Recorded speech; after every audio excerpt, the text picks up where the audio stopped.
Xjenza Malta b'kollaborazzjoni ma' Infrastructure Malta nediet xogħlijiet ta' konsolidament fiż-żona ta' Bigi sabiex tiġi indirizzata l-instabilità fl-ċuħ tal-blat li jinsab taħt l-Esplora, iċ-ċentru ta' xjenza kif ukoll l-uffiċċji ta' Xjenza Malta. Ġi spjegat li l-ġebla tal-Franka fis-sit irtabet u dan irriżulta f'masses ta' blat miksur li jħolqu riski għall-istrutturi li hemm fuqhom.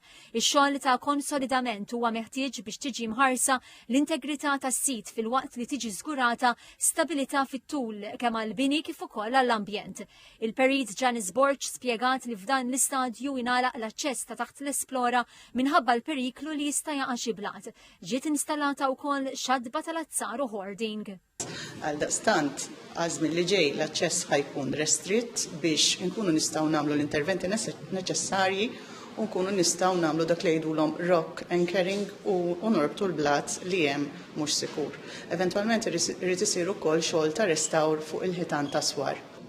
Is-Segretarju tal-Assoċjazzjoni Wirt il-Kalkara, Duncan Brinkat, stqar li inizjattivi bħal dawn ikomplu jħarsu l-wirt storiku tal-Kalkara li minnu nnifsuha wieħed nazzjonali.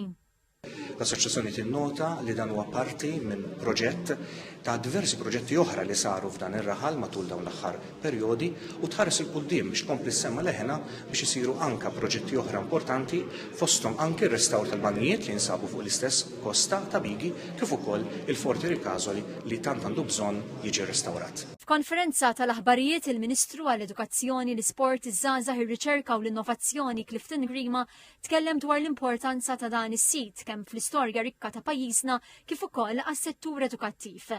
Il-Ministru għat-Trasport, l-Infrastruttura u x-xogħlijiet pubbliċi Chris Bonnet irrimarka li l-isforz kollaborattiv ta' diversi entitajiet huwa evidenza tal-impenn tal-Gvern biex jipproteġi s-sigurtà tan-nies, il-wirt storiku u l-ambjent għal ġenerazzjonijiet futuri. Min-naħa tiegħu is-Segretarju Parlamentari għaż-Żgħażagħ, ir-Riċerka u l-Innovazzjoni Kita Zopparditanti tkellem dwar l-importanza tal-proġett u l-ħarsin tas-sit. Is-Sindku tal-Kalkara Wayne Aquilina laqajt ħabbira ta' dan il-proġett li la darba jitlesta jingħaqad ma' kullana ta' xogħlijiet infrastrutturali li tiġa saru fil-Kalkara.